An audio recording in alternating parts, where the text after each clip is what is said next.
다음 주제가 이제 오픈 AI의 이 소라라고 하는 영상 제작 AI입니다. 그래서 뭐 소라 뭐 많이 알고 네, 계시겠습니다만. 그래서 뭐 이슈가 좀 크다 보니까 네. 아무래도 데이터 이슈에 관련된 거라서 한번 다루게 되었는데 네. 이 처음에 얘기가 나왔을 때는 오픈 AI와 구글의 싸움으로 번지는 거 아니냐 뭐 이런 얘기가 조금 돌았습니다. 어떤 얘기였죠? 스토리를 간단하게 가장 대표적인 게 인공지능을 개발하는데 필요한 게 이제 데이터다 보니까 그렇죠. 이 데이터의 원천에 대한 부분들은 많은 개발사들이 항상 싸우고 씨름하고 있는 부분이긴 요즘 합니다. 뭐 데이터에 대한 얘기 계속 많이 네. 나오고 있습니다. 근데 이제 소라 같은 경우는 영상을 제작하는 그렇죠. 그런 AI다 보니까 그럼 영상 소스는 도대체 어디서 가져왔느냐 이런 얘기가 나왔죠. 유튜브? 사실 제가 저도 확답을 못 드립니다. 왜냐면 네. 지금 화면에 보고 계신 저분이 바로 이 오픈 AI에서 이 소라를 이제 담당했던 미라라고 해서 이름이 미라입니다. 근데 미라. 제가 처음에는 그냥 남자분이 시켰거니라고 생각했는데 나이도 되게 어리세요. 오. 88년생이시고. 그러세요. 근데 지금 오픈AI 소라의 그리고 GPT의 어머니라고 이제 표현을 하더라고요. 어머니셔요? 네. 이 오픈AI에서 이 GPT를 개발할 때부터 참여를 네. 했었고 요. 잠시 임시로 CEO도 했었습니다. 그때 그래요. 오픈AI 네네네네. 사태가 그때 발생했을 있었을 때도. 때? 네.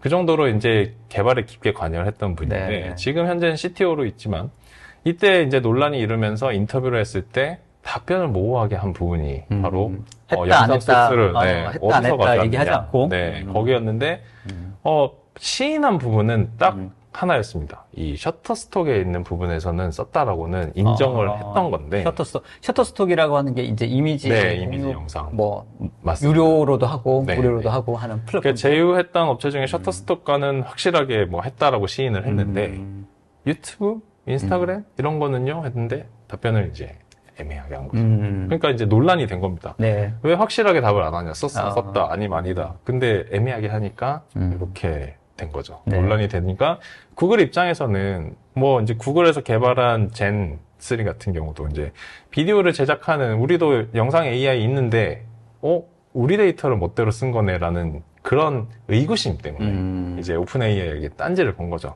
그러면서 오픈 AI가 아무래도 규모가 크다 보니까 구글 입장에서는 오픈 AI를 겨냥하면서 다른 기업들도 함께 겨냥을 한 겁니다. 우리의 영상 소스를 함부로 쓰지 마.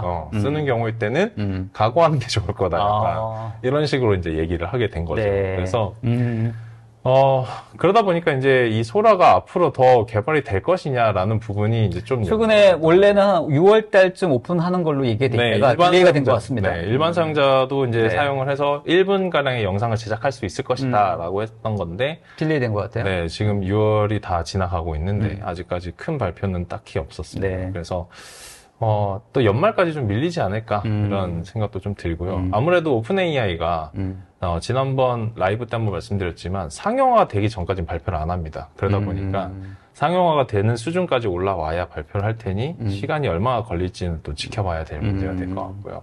알겠습니다. 네, 이 소라가 이제 처음에 발표됐을 때 이 달리보다는 더 이제 이 비용이 좀 더 많이 드는 네, 그런 모델이라는 게 이제 나왔습니다. 아무래도 달리에서 나오는 영상 제작물이 뭐 성능이 엄청나게 좋지는 않거든요. 아직까지도. 그런데 이제 리소스적인 측면에서 영상물로 뽑아내는 거다 보니까 이게 지금 소라 자체가 일반적으로 생성하는 이미지나 영상 제작하는 AI보다 리소스 소모량이 훨씬 더 높다라는 게 지금 일단 나와 있다 보니까 이것도 나중에 가서는 또 논란이 될지도 모를 것 같다 싶은 생각이 좀 들었습니다. 실제 뭐 하이 코스트일 것 같다는 생각도 당연히 들고, 네, 그게 또 실제 사용자들한테 비용적으로 또 부담이 될 수도 있겠고, 일단 사전에 먼저는 일단 성능적인 부분들을 어떻게 안정화할 것인지가 여러 가지 고민이 되겠네요. 실제. 네, 그렇습니다. 그리고 앞으로의 추가적인 데이터를 어떻게 확보할지에 대한 부분도 계속해서 이제 논란이 될 것 같고, 네.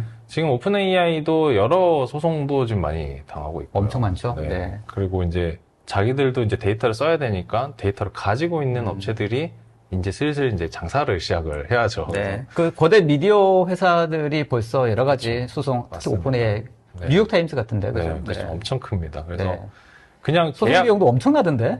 저희가 생각하는 수준이 아니더라고요. 그러니까요. 그래서 그리고 이제 협력하는 금액 따로 데이터 비용 따로 뭐 이렇게 되다 보니까 이런 부분에서도 이제 오픈 AI가 또 이제 머리가 좀 아플 것 같다라는 생각도 좀 들고 있습니다. 알겠습니다. 앞으로 이게 좀 어떻게 풀릴까요? 계속 이 데이터 저작권에 관련된 부분은 뭐 하루아침에 해결될 것 같지는 않고, 맞습니다. 기존에 여하튼 간에 계속 개선을 하기 위해서는 이런 데이터 센터라든지 이런 것들, 알고리즘이라든지 이런 것들을 개발하는 것도 필요하겠습니다만, 계속 좋은 데이터들을 계속 있어야지 양질의 어떤 퍼포먼스를 내는 AI 개발이 가능하지 그쵸, 않겠어요? 맞습니다. 앞으로 이런 부분 어떻게 해결될 것 같아요? 제가 감히 예상하기에는 어쨌든 중요한 게 원천 소스가 있어야 되는 거다 보니까 원천 소스를 제작하는 업체들도 분명히 이거에 대한 부분으로 어떤 비즈니스 모델이 새롭게 나올 수도 있을 것 같다는 생각이 듭니다. 그러니까 오리지널 콘텐츠를 개발하는 뭔가 만드는 회사들도 여기에 특화된 뭔가를 하지 않을까라는 생각? 쉽게 좀 예를 들자면 우리가 보이지 않는 잠재적인 경쟁자라고 생각한다면 생각보다는 넷플릭스 같은 그런 것이 훨씬 더 클 수도 있을 것 같다는 생각이 들었습니다. 그래서 넷플릭스나 뭐 애플 플러스, TV 플러스나 뭐 이런 디즈니나 이런 곳에서 원소스로 영상을 제작을 하는 게 나중에 가서는 데이터가 될 수도 있고 그들도 마찬가지로 이런 거에 대한 부분을 투자를 분명히 진행을 할 것 같으니 하겠죠. 보이지 않는 기업들이 또 이런 부분으로도 참여해서 시장이 또 활성화가 되거나 경쟁이 치열해지지 않을까 이런 것도 조금 보일 것 같습니다. 의외로 또 그 AI 세상에서 실제 오리지널리티를 가지고 있는 이런 기업들이 처음에는 AI 때문에 힘들지 않을까라고 처음에 초반에는 좀 생각했다가 오히려 요즘 조금 힘을 얻는 듯한 그런 생각이 듭니다. 그죠? 아무래도 이제 인공지능의 한계라는 게 분명히 있다 보니까 사람이 직접 제작하는 창의성이나 이런 부분은 아직까지는 힘들고 퀄리티에 대한 부분도 역시 좀 있다 보니까 좀 어떻게 보면 좀 먼 미래일 수도 있을 것 같다라는 생각도 좀 들긴 합니다. 없는 데이터를 만들어내고 지가 만들어내고 또 그 데이터를 이용해서 또 학습을 하고 이런 뭐 아이디어도 있잖아요. 지금 이제 그게 이제 셀프 슈퍼바이즈드라는 형태가 있는데 이게 혼자서 자가 학습을 하는 형태거든요. 근데 그게 구현되는 데까지도 아직 갈 길이 좀 많이 오기도 하고요. 아무래도 AI가 가지고 있는 것 자체가 이 명령에 아직 지금 좀 충실한 친구다 보니까 아직은 착한 친구거든요. 근데 그렇게 자기 스스로 하는 거에 대한 부분은 개발사들도 규제를 많이 걸고 있고 그러다 보니까 아마 아직까지는 좀 멀 것 같다 이렇게 볼 것 같습니다. 알겠습니다. 자, 아무튼 뭐 오픈 AI와 구글의 어떤 것이 실제 데이터를 가지고 어떻게 앞으로 인공지능 서비스들이 더 디벨롭 될 것인지 말 것인지 또 어떤 방향으로 흘러갈 것인지에 대한 화두가 이번에 구글이 유튜브 영상 쓰지 마 여기 한마디 해줬죠. 이 이슈에 대해서. 자, 추가 질문이 또 있어서 질문 한번 또 해볼까요? 네, 주영선님 질문입니다. 자, 애플 혼자만의 AI로는 혁신이나 대중의 인기를 계속 끌기는 어려울 것 같은데 다양한 AI 기업 중 애플과 현재 가장 밀접하고 신제품에 탑재될 만한 기술을 가진 협업 파트너는 어디 있을까요? 이건 저희가 이제 애플 관련돼서 얘기할 때 더 말씀드릴 것 같고, 박완주님 질문 보면 전력 소모량이나 발열 관련된 그런 업데이트 사항은 없을까요? 전기 먹는 하마, 발열 처리하려면 공조기, 투자 비용도 엄청 클 텐데요. 그렇죠. 뭐 데이터 센터 쪽 요즘에 뭐 이슈가 많지 않습니까? 전력 소모라든지 이런 것들. 앞에 주제였긴 한데 답변을 좀 드리자면 이번에 기업들이 발표를 하면서 한 자기들의 제품에 이 에너지 소비량을 줄였다라는 얘기들을 엄청나게 많이 또 했어요. 많이 하더라고요. 그래서 자기들이 표현하자면 친환경적이고 그다음에 에너지 세이빙이 되는 형태다라고 하면서 기존에 가지고 있었던 모델보다 훨씬 더 개선되었다라는 것들을 많이 발표를 했습니다. 세 기업 모두 다 그렇게 발표를 진행을 했고요. 다만 이게 와닿는 부분에서는 조금 힘든 거죠. 아무래도 저희가 이 유튜브를 시청하는 것만으로도 에너지를 엄청 소모한다고 하잖아요. 그런 것처럼 이 인공지능이 뭔가 답변을 내놓는 과정에서 또 학습하는 과정에서 쓰이는 이 에너지에 대한 부분들이 여전히 높다 보니까 그게 이제 얼마나 더 확실하게 절감이 되고 셈이 됐는지는 좀 더 지켜봐야 될 문제가 될 것 같고요. 그런 얘기도 있더라고요. 실제 데이터가 어떤 인콰이어의 쿼리를 날렸을 때 AI 서비스 같은 경우하고 또 이제 단순히 구글 검색을 비교했을 때 구글 검색보다도 AI 서비스를 답변하는 게 전력 소모량에서 한 10배 정도 나옵니다. 엄청나게 심하게 10배. 나옵니다. 한두 배가 아니라 10배면 엄청나거든요. 그렇죠.